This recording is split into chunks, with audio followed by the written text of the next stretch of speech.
আসসালামু আলাইকুম, স্বাগতম সবাইকে।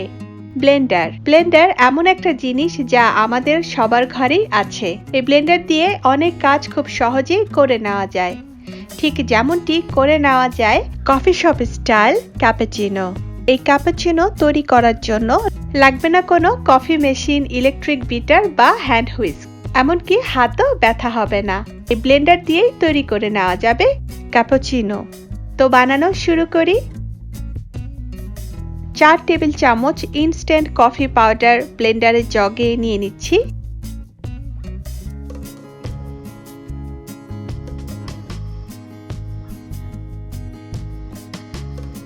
আর নিচ্ছি এখানে 4 টেবিল চামচ চিনি, 3 টেবিল চামচ পানি দিয়ে দিচ্ছি। এখন ভালো করে মিশিয়ে নিয়ে ব্লেন্ড করে নিব।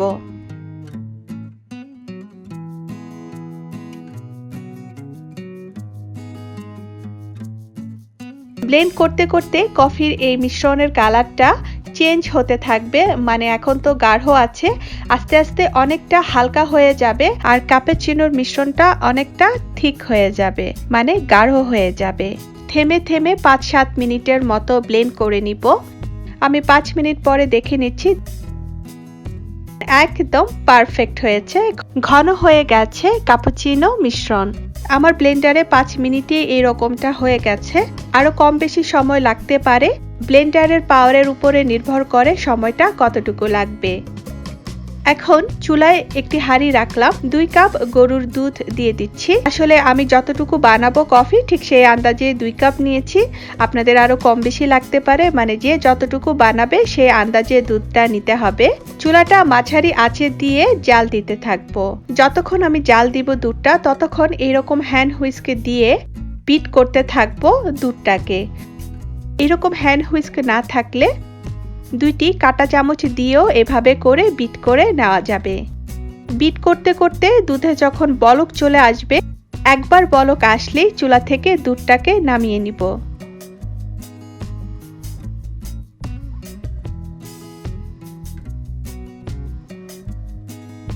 নামিয়ে নেওয়ার পরেও আরো কিছুক্ষণ বিট করে নিব, ঠিক এরকম করে। ঢালার সুবিধার্থে গরম দুধ কেটেলে নিয়ে নিয়েছি। এখানে একটি কাপ নিলাম। ক্যাপাচিনোর মিশ্রণটা কতটুকু দেওয়া হবে এটা পুরোপুরি নিজের স্বাদের উপরে, নিজের পছন্দের উপরে, আর অবশ্যই কতটুকু কাপ নিয়েছি সেটার উপরেও নির্ভর করে। আমি এখানে ছোট একটি কাপে করছি। আমি এই কাপটার জন্য 1 চা চামচ ক্যাপাচিনো মিশ্রণ নিয়ে নিচ্ছি। প্রথমে সামান্য একটু ক্যাপাচিনো মিশ্রণ দিলাম 1 চা চামচ থেকে। প্রথমে অল্প একটু দুধ দিব, এরপর হালকা করে ক্যাপুচিনো মিশ্রণের সাথে মিশিয়ে দিব দুধটাকে। আবারও কাপে দুধ ঢেলে নিচ্ছি। দুধটাকে একটু উঁচু করে এরপর ঢালছি। দুধটা যাতে ফোমি হয়, মানে ফেনার মতো হয়, এই কারণে দুধটাকে একটু উঁচু করে ঢালছি। এই ট্রিক্সটা আসলে আমরা সবাই জানি। প্রথমে আধা চা চামচ দিয়ে দুধের সাথে মিশিয়ে নিয়েছিলাম ক্যাপাচিনো মিশ্রণটাকে। এখন আরো আধা চা চামচ উপরে দিয়ে দিব। হালকা করে চামচ দিয়ে নেড়ে দিব।